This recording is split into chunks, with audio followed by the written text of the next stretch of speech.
আসসালামু আলাইকুম কিতা হয় নহল বালানি কিন্তু বাংলাদেশের বুঝছেন নি আপনার আর যত দল আছে সব দলের মধ্যে একটা দলের নাম হলো হিজবুত তাওহিদ।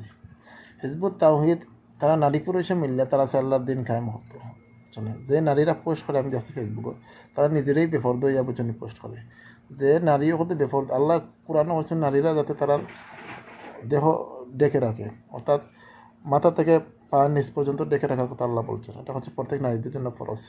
কিন্তু সেই হিজবুত তাওহীদের নারীরা তারা কী করে, তাদের হাত পাগুলো খোলা রেখে কথা বলতেছে, হাত পা খোলা রেখে তারা কথা বলে। তো সেই নারী আর পুরুষেরা মিলে কখনো কি আল্লাহর দিন কায়েম করতে পারবে?